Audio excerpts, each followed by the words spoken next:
अस्सलाम वालेकुम। डिस्पेजिया कर रहे थे, तो अभी सबसे पहले जो है एसोफेजियल मोटिलिटी डिसऑर्डर में एक्लेविया करते हैं।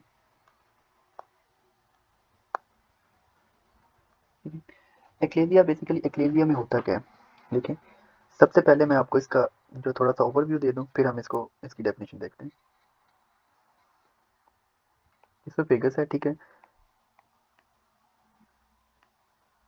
और ये होता है लोअर एसोफेजियल स्फिंक्टर, ठीक है, लोअर एसोफेजियल स्फिंक्टर, ये एसोफेगस है। अब एक्लेविया में होता क्या है कि जो ये देखें इधर जो है, अगर एसोफेगस की बात करें, जो हमारी जीआईटी की जो वॉल है उसकी 3 लेयर होती है, ठीक है। ये होती है मेकोजल लेयर, देन उसके बाद होती है सब मेकोजा। सब मेकोजा में क्या रन कर रहा होता है, मिजनर प्लेक्सिस। फिर उसके बाद आती है जी मस्कुलैरिस। मस्कुलैरिस की बेसिकली दो जो होते हैं, दो तरह के मसल्स होते हैं इसके अंदर। एक होते हैं सर्कुलर मसल्स होते हैं, ठीक है, सर्कुलर मसल इस तरह बना रहा हूँ जस्ट फॉर अंडरस्टैंडिंग पर्पस, ठीक है। सर्कुलर मसल्स होते हैं, ठीक है, सर्कुलर मसल होते हैं, और एक होते हैं लॉन्गिट्यूडनल मसल्स। लॉन्गिट्यूडनल मसल्स होते हैं, ये वॉल है जीआईटी, ठीक है। ये जो है ना, ये वाला ये हम बात कर रहे हैं, ये ल्यूमन है, तो ये वॉल मैं बना रहा हूँ बेसिकली ये वाली, ठीक है। तो ये मसल होते हैं। अब इनके अंदर ना एक जो होती है ना, इसके अंदर मेंटेरिक प्लेक्सस होता है, वो रन कर रहा होता है इनके अंदर मेंटेरिक प्लेक्सस। ये जो मेंटेरिक प्लेक्सस होता है ना, इसका क्या फंक्शन होता है, इसका जो फंक्शन होता है, ये मोटिलिटी को कंट्रोल करता है। जो मोटिलिटी होती है ना, उसको कंट्रोल कर रहा होता है ये वाला जो है ना, मोटिलिटी को कंट्रोल करता है, ठीक है, मेंटेरिक प्लेक्सिस, ठीक है। इसका फंक्शन क्या होता है, ये मोटिलिटी को कंट्रोल करता है, ठीक है। जो मोटिलिटी होती है पेरिस्टालसिस आ रही होती है, वो किस वजह से आ रही होती है, वो इस प्लेक्सिस की वजह से आ रही होती है, ठीक है।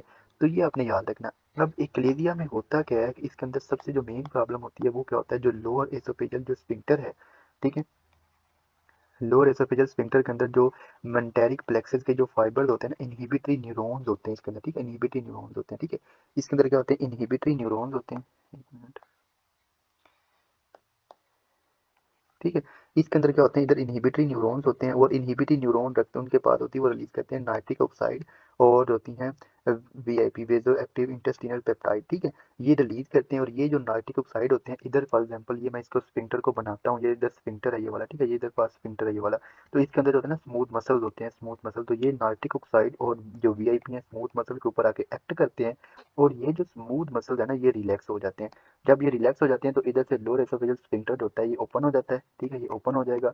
और जब फूड आएगी, तो जब भी फूड आती है, तो होता क्या है कि ये जब पेरिस्टाल्टिक वेव आती हैं, तो ये जो होती है मेंटेरिक प्लेक्सिस एक्टिवेट होता है, ये जो होते हैं इसकी इनहिबिटरी न्यूरॉन्स एक्टिवेट होते हैं, ये नाइट्रिक ऑक्साइड और वीआईपी रिलीज करते हैं, और ये जो होते हैं लोअर एसोफेजियल स्फिंक्टर को ऊपर एक्ट करते हैं और इसको रिलैक्स कर देते हैं। जब ये लोअर एसोफेजियल जो स्फिंक्टर है रिलैक्स हो जाएगा, तो इजीली फूड होगी पास हो जाएगी, वो स्टमक में आ जाएगी, ठीक है। तो ये होता है नॉर्मली लोअर एसोफेजियल स्फिंक्टर का फंक्शन, ठीक है। अब एक्लेविया में क्या होता है, एक्लेविया के अंदर बेसिकली प्रॉब्लम क्या होता है, इसके अंदर जो होते हैं 3 मेजर जो होते हैं मोडलिटी डिसऑर्डर है, 3 मेजर इसके अंदर अबनॉर्मलिटीज आती हैं। Failure of lower oesophageal sphincter to relax when swallowing, जब हम फूड स्वॉलो कर रहे होते हैं ना, फूड को स्वॉलो कर रहे हैं, तो उस टाइम जो होती है ये जो लोअर एसोफेजियल स्फिंक्टर है ना, ये रिलैक्स नहीं होता, ये जो होता है ओपन नहीं होता, ठीक है। इसने लोअर एसोफेजियल स्फिंक्टर ने रिलैक्स होना था, जब भी फूड आनी थी तो फूड जैसे पास करके स्टमक में आनी थी। अब ये प्रॉब्लम होती है कि ये जो होता है रिलैक्स नहीं होता, ठीक है। एक तो ये प्रॉब्लम आ जाती है। सेकंड इसकी क्या प्रॉब्लम आती है, जो इसके अंदर जो होती है ना, जो डिस्टल पोर्शन होता है इसोफेगस का, ये होता है डिस्टल पोर्शन, ठीक है, डिस्टल 1/3 जो होता है, ये वाला डिस्टल, ठीक है, 2/3 होता है ये वाला पोर्शन। अब इस पोर्शन में क्या होता है कि इसकी जो पेरिस्टाल्टिक वेव आ रही थी ना, वो नहीं आती, ठीक है। जब इसकी पेरिस्टाल्टिक वेव नहीं आएंगी, तो अब इधर से फूड आगे पास नहीं करेगी। अब पेरिस्टाल्टिक वेव क्यों नहीं आ रही होती, कि इसके अंदर जो मेंटेरिक प्लेक्सस चाह रहा होता है, इनकी जो होती है मस्कुलैरिस लेयर के अंदर, वो डैमेज होता है, ठीक है। उसकी वजह से जो होती है लोअर पोर्शन पे, उसकी वजह से जो होती है पेरिस्टाल्टिक वेव नहीं आ रही होती, जो लोअर 2/3 होता है, ठीक है।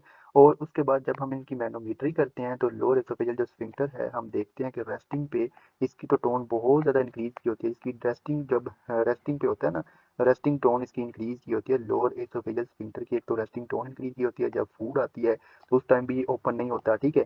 लोअर एसोफेजियल स्फिंक्टर जो रिलैक्स नहीं होता। और एक क्या प्रॉब्लम होती है, एक ये प्रॉब्लम होती है कि ये जो होती है इधर एसोफेगस जो 2/3 पोर्शन है, इसके अंदर पेरिस्टाल्टिक वेव नहीं आ रही होती, तो ए पेरिस्टाल्टिक पेरिस्टाल्टिक होती है, ठीक है। अब इसकी पैथोजेनेसिस क्या है, it result from degeneration of inhibitory neuron in the myenteric plexus. Degeneration हो जाती है inhibitory neuron in the myenteric plexus, Auerbach plexus या जो होते हैं ना, जिसे ऑर्बिक प्लेक्सस भी कहते हैं। तो ये इसकी जो होती है इनहिबिटरी जो न्यूरॉन्स होते हैं ना, इनहिबिटरी न्यूरॉन्स होते हैं, मैंने आपको बताया था कि इनहिबिटरी न्यूरॉन्स होते हैं मेंटेरिक प्लेक्सस के अंदर, और वो क्या करते हैं, वो नाइट्रिक ऑक्साइड और रिलीज करते हैं वीआईपी, और ये एक्ट करते हैं स्मूथ मसल पे, और लोअर एसोफेजियल जो स्फिंक्टर होता है उसको रिलैक्स करवा देते हैं, ठीक है। बट ये जब इनहिबिटरी न्यूरॉन जब डैमेज हो जाएंगे तो ये जो होगा नाइट्रिक ऑक्साइड नहीं होगा, वीआईपी नहीं होगा, तो लोअर एसोफेजियल स्फिंक्टर जो होगा उसकी टोन इंक्रीज हो जाएगी, वो रिलैक्स नहीं करेगा, ठीक है। इनहिबिटरी न्यूरॉन कंटेन ये रखते हैं नाइट्रिक ऑक्साइड और वीआईपी, ठीक है, इन डिस्टल एसोफेगस के अंदर, ठीक है। तो ये उधर इनहिबिटरी न्यूरॉन होते हैं, तो ये नाइट्रिक ऑक्साइड और वीआईपी रखते हैं जो लोअर एसोफेजियल स्फिंक्टर जो होता है उसको रिलैक्स करते हैं। Long ganglionic cell in the myenteric plexus, loss of the smooth muscle motility. जब गैंग्लियनिक सेल इधर प्रेजेंट हैं, वो जब लॉस हो जाएंगे जो लोअर वाले पोर्शन पे, तो अब स्मूथ मसल जो होंगे वो रिलैक्स ही नहीं करेंगे, ठीक है। इधर जो होंगे स्मूथ मसल जो होंगे, वो जो इधर स्फिंक्टर है इधर रिलैक्स नहीं करेंगे, जब वो रिलैक्स नहीं करेंगे तो स्फिंक्टर जो होगा उसकी रिलैक्सेशन नहीं होगी, ठीक है। लॉस ऑफ नाइट्रिक ऑक्साइड, ठीक है, इनकम्प्लीट रिलैक्सेशन ऑफ द जो होंगी वो लोअर एसोफेजियल स्फिंक्टर जो होगा उसको रिलैक्सेशन ही होगी। एक उसने बात किया इधर loss of smooth muscle motility, smooth muscle motility, देखें ये जो लोअर टू थर्ड पोर्शन है ना, इधर मेंटेरिक प्लेक्स जो इधर सारे पास कर रहा है, तो इधर मेंटेरिक प्लेक्स है, ये भी डैमेज हो गया, ये डैमेज हो गया। अब डैमेज हो गया तो इसने क्या करवाना था, ये जो था मोटिलिटी को कंट्रोल करता है, ये जो था पेरिस्टाल्टिक जो वेव आ रही होती है इस जो प्लेक्सिस की वजह से आ रही होती है, तो ये जब मसल्स हैं इधर मसल की मोटिलिटी को कंट्रोल ही नहीं करेगा, मसल जो होंगे वो कॉन्ट्रैक्ट और रिलैक्स नहीं कर रहे होंगे, लाइक उसके अंदर पेरिस्टाल्टिक वेव ही नहीं आ रही, फूड इस तरह पास ही नहीं कर रही इस पोर्शन पे, तो अब क्या होगा, फूड इधर पीछे स्टक कर जाएगी और इधर आगे फूड नहीं आएगी, क्योंकि ये जो होंगे वो डैम ये नहीं वर्क कर रहे, ठीक है। तो फूड नहीं आएगी तो इसको क्या हो जाएगा, जिससे हम कहते हैं इसको डिस्फेजिया हो गया, और ये डिस्फेजिया किस वजह से हो रहा है, ये मोटिलिटी डिसऑर्डर है इसके अंदर, उस वजह से हो रहा है, ठीक है। इसके अंदर ऑब्स्ट्रक्शन कोई नहीं है इसके अंदर, बट मोटिलिटी डिसऑर्डर है, ठीक है। नेक्स्ट इसकी काजेज देखें। काजेज में एक तो इडियोपैथिक है, मोस्ट कॉमनली इसके इडियोपैथिक होती है, या चागास डिजीज होती है, ट्रेपेनोसोमा क्रूजी होता है इन्फेक्शन उसकी वजह से जो होती है चागा डिजीज। इसमें क्या होता है कि इसके अंदर जो होती है ना मेंटेरिक प्लेक्सेस वो डैमेज हो जाते हैं, जब वो डैमेज हो जाएंगे तो लोअर एसोफेजियल स्फिंक्टर जो होगा वो रिलैक्स नहीं होगा, और जो कि मोटिलिटी ए पेरिस्टाल्टिक हो जाएंगी, ठीक है, जब मेंटेरिक प्लेक्सेस डैमेज कर देंगे ये वाले, तो ये काजेज हो सकती हैं। उसके बाद डायबिटिक ऑटोनोमिक न्यूरोपैथी, इसमें क्या होता है कि इसके अंदर जो होती है ना नर्व जो होती हैं, पेरिफेरल नर्व जो होती हैं, डायबिटीज़ वाले पेशेंट होते हैं जो लॉन्ग टर्म चल रही होती है और वो ट्रीट नहीं करवा रहे होते, उनकी जो होती है ना, उनके अंदर क्या प्रॉब्लम आती है, उनकी जो नर्व होती हैं वो डैमेज हो जाती हैं, ऑटोनोमिक नर्वस सिस्टम के ऊपर अफेक्ट करती हैं, इसका ये जो मेंटेरिक प्लेक्सस है ये डैमेज कर देती हैं। जब ये डैमेज करेंगी तो अब क्या प्रॉब्लम आएगा, अब जो होगा उनकी जो भी वो पेरिस्टाल्टिक वेव नहीं आएंगी, ए पेरिस्टाल्टिक हो जाए पेरिस्टालसिस हो जाएगा, और लोअर एसोफेजियल स्फिंक्टर क्योंकि मेंटेरिक प्लेक्सस कंट्रोल कर रहा होता है, तो वो जब डैमेज हो जाएगा तो अब वो कंट्रोल नहीं करेगा, वो रिलैक्स नहीं होगा, तो उससे क्या हो जाएगा, वो उसकी टोन इंक्रीज हो जाएगी। अमाइलोइडोसिस हो सकता है, अमाइलॉइड अब नॉर्मल प्रोटीन होती है वो डिपोजिट कर जाए, ये है वाल, ठीक है, एसोफेजियल वाल है, ठीक है। अब इसके अंदर क्या होता है, ल्यूमन है इसका, अब इधर होती है मेंटेरिक प्लेक्सस डन कर रही होती है, और इधर अगर वो डिपोजिट कर जाए अमाइलॉइड प्रोटीन डिपोजिट कर जाए, तो ये जो मेंटेरिक प्लेक्सस है या ऑर्बिक प्लेक्सस है, मेंटेरिक प्लेक्सस, तो अब इसको क्या होगा, मेंटेरिक जो प्लेक्सस है ये डैमेज हो जाए, अब जब ये डैमेज हो जाएगा तो अब क्या होगा, अब एक तो पेरिस्टाल्टिक वेव नहीं आएंगी, ठीक है, पेरिस्टालसिस नहीं होगा, और सेकंड लोअर एसोफेजियल जो स्फिंक्टर है वो जो होगा वो रिलैक्स नहीं होगा, तो वो टोन इसकी इंक्रीज रहेगी। यहाँ सार्कोइडोसिस हो सकता है, इसके अंदर क्या होता है, ग्रेनुलोमा फॉर्मेशन हो जाए, तो ये भी इसी तरह प्रॉब्लम करती है, ठीक है। यहाँ सूडो अक्लेरिया हो जाए, बेसिकली अक्लेरिया लाइक सिम्टम देते हैं, लेकिन इसमें क्या होता है, लोअर एसोफेजियल जो स्फिंक्टर है उसका कैंसर, उधर कैंसर हो जाए, ठीक है।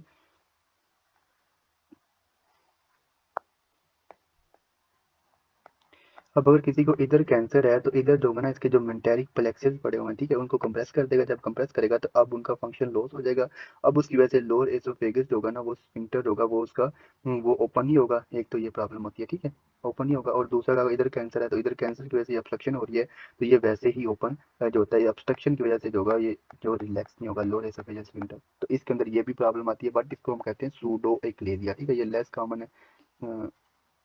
जो मेन इसकी कॉजेज है ना, वो जो एग्जाम में जिसके हिसाब से जो एमसीक्यूज बनता है, ठीक है, वो यहाँ तो इडियोपैथिक है या ये चागास डिजीज है, तो ये अपने दोनों याद रखनी है, इंपॉर्टेंट है, ठीक है। फिर उसके बाद अब इसकी क्लिनिकल फीचर क्या होगी, जब मोटिलिटी डिसऑर्डर है, फूड आगे पास नहीं कर रही, स्टिकिंग जो होती है, सेंसेशन है, स्वॉल्विंग नहीं हो रही, उसे क्या कहते हैं, dysphagia. Dysphagia, difficulty in swallowing, ठीक है, डिस्फेजिया होगा। डिस्फेजिया मैंने कहा था कि जो मोटिलिटी डिसऑर्डर होते हैं फर्स्ट वीडियो में, मोटिलिटी डिसऑर्डर होते हैं उसमें डिस्फेजिया होता है सोलिड और लिक्विड दोनों से। तो इसमें dysphagia both for solid and liquid, और ये एमसीक्यूज के लिए सबसे मोस्ट इंपॉर्टेंट होते हैं, ये पॉइंट होते हैं पिकिंग पॉइंट, जो उसमें बताया होता है कि उसको डिस्फेजिया है सोलिड एंड लिक्विड दोनों से डिस्फेजिया हो रहा है, और इनकी एज जो होती है ना मोस्टली लेस देन 50 होती है। डिस्फेजिया होगा, डिस्फेजिया जो होगा वो सोलिड और लिक्विड दोनों से होगा, और एज इनकी लेस देन 50 होती है, ठीक है। अब जब ये इनका मोटिलिटी डिसऑर्डर है, इनकी फूड आगे पास नहीं कर रही, फूड पास नहीं होगी तो इसकी अब्जॉर्प्शन नहीं, लेकिन फूड इधर स्टक की हुई है, फूड आगे जा नहीं रही, ठीक है। ये होती है एक्लेजिया में, क्या होता है कि फूड आगे जा नहीं रही। इधर बना लेते हैं। इसमें होता क्या है कि ये जो होती है ना, इधर लोअर एसोफेजियल स्फिंक्टर होता है। अब इसके अंदर जो इसकी टोन इंक्रीज होती है, इधर फूड आके स्टक होती रहती है, जमा होती रहती है, जमा होती है फूड। तो इसकी जो वॉल होती है ना, ये इसको ना ये डायलेट हो जाती है, ठीक है। ये वॉल जो एसोफेगस की ये डायलेट होती है, इस तरह का स्ट्रक्चर बन जाता है। अब आगे स्टमक के अंदर फूड नहीं जाएगी, स्टमक के अंदर फूड नहीं जाएगी, आगे फूड कहीं भी नहीं जाएगी, और ये अब्जॉर्ब नहीं होगी, जो फूड के कंटेंट है, न्यूट्रिएंट वगैरह अब्जॉर्ब नहीं होंगे, विटामिन अब्जॉर्ब नहीं होंगे। तो उसको क्या हो जाएगा, उसको जो होगा वेट लॉस होगा, ठीक है, वेट लॉस होगा। एक तो ये चीज़ है, ठीक है, उसको वेट लॉस होगा। उसके अलावा क्या होता है, जब ये फूड इधर पड़ी हुई है, जब वो रात को लेटेगा, ठीक है, जब वो रात को लेटेगा तो अब उसको क्या होगा, नक्चर्नल कफ होगी, रात को उसको कफ होगी, और ये जो है कंटेंट इसका पास करता हुआ ट्रेकिया में चला जाएगा, इस फिगर से आगे फेरिंग्स, फेरिंग्स से आगे लेरिंग्स, और लेरिंग्स से ट्रेकिया में जाएगा। तो उसकी जो वॉल है ट्रेकिया की, उसको इरिटेशन करवाएगा उसकी। जब वो इरिटेशन करवाएगा तो उससे कफ रिफ्लेक्सेस एक्टिवेट होंगे, तो उसको कफ होगी, नक्चर्नल कफ हो सकती है, और उसको साथ रीगर्जिटेशन हो सकती है। फूड बैक जा रही है ना, तो रीगर्जिटेशन हो रहा है, ठीक है। और उसके बाद heart burn does not occur because the close oesophageal sphincter prevent relax. अब इधर ये एसोफेजियल स्फिंक्टर क्लोज है, तो एसिड अगर बैक आता स्टमक से, तो इधर आके इसने क्या करवाना था, उसको जो होता है हार्ट बर्न करवानी थी। तो इसमें तो हार्ट बर्न नहीं हो रहा है, इसमें तो एसिड बैक आ नहीं रहा, क्योंकि लोअर एसोफेजियल स्फिंक्टर जो होता है उसकी टोन इंक्रीज है, वो तो क्लोज है। तो इसमें जो होता है हार्ट बर्न के सिम्टम नहीं होते, हार्ट बर्न जो होता है वो प्रेजेंट नहीं होता। अब इसमें प्रॉब्लम क्या हो रही होती है, एक तो इसके अंदर जो होता है डिस्फेजिया होता है सोलिड एंड लिक्विड से। डिस्फेजिया होता है एज इनकी लेस देन 50 होती है, ठीक है। इसके बाद इनका इन अलावा वेट लॉस होता है, नेक्चरनल इनको कफ होती है, रीगर्जिटेशन होती है इनको, ठीक है, रीगर्जिटेशन होती है, और हार्ट बर्न होता है, ठीक है, हार्ट बर्न होता है इनको, हार्ट बर्न जो होता है इनको नहीं होता, सॉरी, इनको हार्ट बर्न जो होता है इनके सिम्टम नहीं आ रहे होते, क्योंकि इनका लोअर एसोफेजियल जो स्फिंक्टर है उसकी टोन जो होती है वो इंक्रीज होती है, तो इनको हार्ट बर्न नहीं होता। ओके, अब हमारे पास जो है मेन इसका जो है डायग्नोज है, क्योंकि मेडिसिन के अंदर क्या होता है, सब हम देखना क्या होता है, क्लिनिकल इसके फीचर, इसके प्रेजेंटिंग कंप्लेन क्या है, उसके डायग्नोज क्या है, उसका ट्रीटमेंट क्या है। तो मेन हमारे पास मेडिसिन में ये चीज़ें हमने करनी होती हैं। तो देखें, डायग्नोज होता है, बेस्ट इनिशियल टेस्ट होता है बेरियम स्वेलो होता है, बेरियम स्वेलो करवाते हैं, और फिर उसके बाद हमें उसका एक्सरे लेना होता है। तो देखें, ये था, इस तरह जो होता है ना, ये लोअर एसोफेजियल स्फिंक्टर है, ये ओपन नहीं हो रहा, ठीक है, ये ओपन नहीं हो रहा है, ये क्लोज है, और इधर आगे जो होता है स्टमक है, ठीक है। अब इसमें क्या होता है कि इधर सारी फूड पड़ी हुई है, और ये जब हम बेरियम स्वेलो करवाते हैं तो हमें जो होता है इधर सारा आता है बेरियम स्वेलो। तो जब हम एक्सरे लेते हैं तो हमें किस तरह का साइन मिलता है, bird beak appearance. Bird beak appearance में क्या होता है, ये एसोफेगस है ना, तो उनका जो बीक इस तरह बीक सी बनी होती है, तो इस तरह इसके अंदर आता है। इधर पिक्चर तो नहीं बनी हुई, वरना मैं आपको वो जो है नेक्स्ट वीडियो में मैं आपको दिखा दूंगा पिक्चर। तो ये होता है ना, बर्ड बीक अपीयरेंस होती है, बर्ड बीक अपीयरेंस साइन आता है, आपने नेट से एक बार देख लेंगे, ठीक है। बर्ड बीक अपीयरेंस आती है इसके अंदर, ठीक है, बर्ड बीक अपीयरेंस आती है जब बेरिंग सोलो कहते हैं, और ये बेस्ट इनिशियल टेस्ट है, ठीक है। ये होता है इनिशियल टेस्ट, इनिशियल टेस्ट है। इसमें क्या होता है, एसोफेगस होती है डायलेट होती है with uniform tapering of the distal oesophagus. आप देखें, सिंपल याद रखें कि जो प्रोक्सिमल एसोफेगस है वो डायलेट होगी, और डिस्टल एसोफेगस की नैरोइंग होगी, ठीक है। तो ये होता है बर्ड बीक अपीयरेंस नजर आता है हमें बेरिंग स्वेलो के। नेक्स्ट होता है मोस्ट एक्यूरेट जो टेस्ट होता है डायग्नोज को कंफर्म करने के लिए, वो होता है एसोफेजियल मैनोमेट्री। अब ये बेसिकली इसमें क्या होता है, हमने जो इसका ना पेरिस्टाल्टिक वेव और रेस्टिंग प्रेशर हमने देखना होता है। जब रेस्टिंग पे है, वो फूड नहीं ले रहा, तो ये इधर नैरो हुई है, इस पॉइंट को नैरो है, तो अब इसके हमने जो होता है प्रेशर चेक करना होता है, ठीक है। इसका जो है प्रेशर देखना होता है, तो ये हम देखते हैं रेस्टिंग लोअर एसोफेजियल स्फिंक्टर का जो होता है ना, रेस्टिंग जो प्रेशर है उसको हम देखते हैं इससे। तो वो इसके अंदर इंक्रीज किया होता है, एक तो प्रेशर इंक्रीज होता है, एक तो ये चीज़ होगी। और फिर उसके बाद जो डिक्रीज पेरिस्टाल्टिक, ये जो डिस्टल एसोफेगस होता है, इसकी पेरिस्टाल्टिक जो वेव है वो भी कम हुई होती है। तो मैनोमेट्री भी हम ये दोनों चीज़ें डिटेक्ट कर लेते हैं। तो ये इसका मोस्ट एक्यूरेट टेस्ट है, ये आप लिख लें साथ।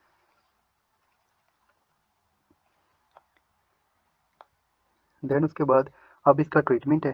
ट्रीटमेंट जो प्लान है इसका, या तो फार्माकोलॉजिकल होगा, नॉन फार्माकोलॉजिकल होगा। फार्माकोलॉजिकल बेस्ट जो इनिशियल पेशेंट आता है तो उसको क्या कहते हैं, हम उसको कोशिश करते हैं कि उसको जो होता है मेडिसिन से उसको जो होता है फार्माकोलॉजिकल ट्रीटमेंट दे के उसको जो होती है उसको रिकवरी की जाए उसकी। तो इसमें जो ड्रग दे सकते हैं वो है कैल्शियम चैनल ब्लॉकर है, ठीक है। ये क्या करती है, स्मूथ मसल पे एक्ट करती है और उनको रिलैक्स कर देती है, ठीक है। कैल्शियम चैनल ब्लॉकर दे सकते हैं, ठीक है। फिर उसके बाद यहाँ इनको नाइट्रेट्स दे सकते हैं, नाइट्रेट्स दे सकते हैं, कैल्शियम चैनल ब्लॉकर नाइट्रेट दे सकते हैं। ये भी जो होती हैं स्मूथ मसल को रिलैक्स कर देती हैं, ठीक है। और एंडोस्कोपिक इंजेक्शन हम लगा देते हैं, यहाँ ब्यूटॉक्स इंजेक्शन बोtulinum टॉक्सिन का इनटू लोअर एसोफेजियल जो स्फिंक्टर है इधर इंजेक्शन लगाएंगे। तो जब बोटॉक्स का तो ये जो होगा ये लोअर एसोफेजियल जो स्फिंक्टर होगा इसको रिलैक्स कर देगा। जब ये रिलैक्स हो जाएगा तो अब इजीली फूड जैसे पास होना स्टार्ट हो जाएगी, ठीक है। तो ये होता है ये, बट ये जो होता है ना एंडोस्कोपिक इंजेक्शन बोटॉक्स इंजेक्शन, ये 3 to 6 मंथ तक इसका इफेक्ट होता है, हमें फिर ये बार बार लगाना पड़ता है इसका, ठीक है। देन उसके बाद अगर ये होता है इनसे जो होता है इफेक्ट नहीं आ रहा तो फिर हम नॉन फार्माकोलॉजिकल ट्रीटमेंट में सर्जिकल ट्रीटमेंट बेसिकली जो होता है इसमें क्या करते हैं, इसमें जो होता है ना इसमें क्या होता है कि इसमें ये एसोफेगस है, ठीक है। इधर से जो होता है बैलून जो होता है वो पास किया होता है, सिलेंड्रिकल बैलून होता है। और इधर इसको जो होता है ना वो इन्फ्लेट कर देते हैं बैलून को, इधर से स्फिंक्टर पे इधर इन्फ्लेट कर देते हैं। और ये जो स्फिंक्टर होता है ना इधर इन्फ्लेट करते हैं जब बैलून को, ठीक है। बैलून को जब हम इन्फ्लेट करेंगे तो अब क्या होगा, अब जो मसल फाइबर होंगे ना वो डिसरप्ट हो जाएंगे, मसल जो फाइबर होंगे ना वो डिसरप्ट हो जाएंगे। और इधर से लोअर एसोफेजियल स्फिंक्टर की डिसरप्शन होने से मसल फाइबर उसकी जो टोन होगी वो इंक्रीज हो जाएगी। ठीक है ना, ये है हमारे पास इसमें पास का इसके अंदर बैलून लगा हुआ है, इसको हमने इन्फ्लेट कर दिया, ठीक है। इन्फ्लेट कर दिया ये, ठीक है। इधर इधर था ये इसकी जो मसल फाइबर थे वो होंगे डिस्टर्ब हो जाएंगे, जब डिस्टर्ब हो जाएंगे तो अब इसका जो होगा टोन कम हो जाएगी। तो ये एक ट्रीटमेंट हो सकता है। ये जो हमारे पास ट्रीटमेंट है ना ये वाला ट्रीटमेंट, ये मोस्ट सूटेबल ट्रीटमेंट है ये हमारा जो निमोटिक डायलेशन है, निमोटिक डायलेशन है। इस प्रोसीजर को कहते हैं जिसमें हमने बैलून से हम जो होता है उसको मसल फाइबर होते हैं उसको डिस्टर्ब कर देते हैं। और क्या ट्रीटमेंट हो सकता है, सर्जिकल ट्रीटमेंट हमारे पास क्या है, हम जो होते हैं हेलर मायोटमी करते हैं। इसमें क्या होता है मसल को हम कट कर देते हैं इधर से, ये मसल होते हैं इनको कट कर देते हैं। जब मसल कट कर देते हैं तो अब ये क्या होगा, अब इसकी टोन जो होगी वो कम हो जाएगी। जब टोन कम हो जाएगी तो फूड जैसे इजीली पास करना स्टार्ट हो जाएगी। तो ये था हमारे पास इसका ट्रीटमेंट देख लें एक बार फिर।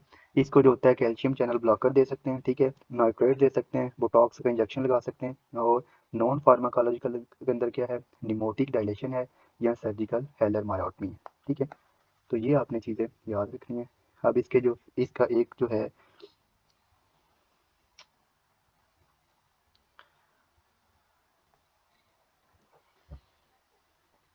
ओके।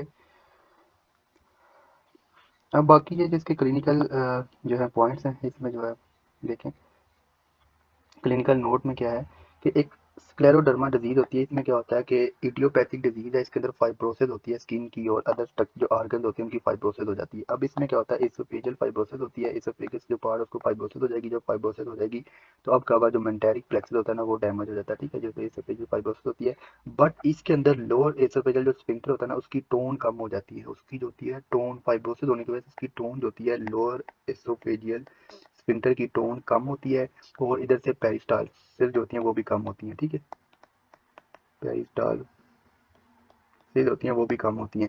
इसके अंदर दोनों चीज़ें ही कम होती हैं स्क्लेरोडर्मा के अंदर। आपने याद रखना है स्क्लेरोडर्मा का जब भी एमसीक्यू आएगा उसके साथ कोई और एसोसिएशन देगा, मे बी वो स्किन की दे, मे बी वो रिनार्ड फिनोमिना या इस तरह कुछ भी देगा, स्किन की प्रॉब्लम साथ देगा या कोई और ऑर्गन के साथ प्रॉब्लम देगा, ठीक है। इसके अंदर जो होगा जिसमें स्क्लेरोडर्मा है और उसमें साथ बताएगा कि लोअर एसोफेजियल जो स्फिंक्टर है उसकी टोन भी डिक्रीज है, पेरिस्टाल्सिस भी कम है एसोफेगस में। तो ये हमारा डायग्नोज बनता है स्क्लेरोडर्मा। बट एक लेजिया में क्या होता है कि लोअर एसोफेजियल जो स्फिंक्टर होता है उसकी टोन जो होती है वो इंक्रीज होती है, उसकी टोन इंक्रीज होती है। जो रेस्टिंग प्रेशर जब मैनोमेट्री करते हैं तो उसकी टोन इंक्रीज होती है। बट जो पेरिस्टाल्सिस होती हैं वो जो होती हैं वो डिक्रीज होती हैं। पेरिस्टाल्सिस जो होती हैं वो जो होती है वो इंक्रीज होती हैं, डिक्रीज होती हैं, सॉरी डिक्रीज होती हैं। बट जो लोअर एसोफेजियल जो स्फिंक्टर है उसकी टोन जो होती है वो क्या होती है, वो इंक्रीज होती है। तो ये होता है इसके अंदर एक लेजिया के अंदर। तो ये आपने याद रखना है, ये आप दोनों का डिफरेंशिएटिंग जो पॉइंट है ये आपने दोनों का याद रखना है। बट उसके साथ स्क्लेरोडर्मा में साथ एसोसिएशन भी देगा, ठीक है।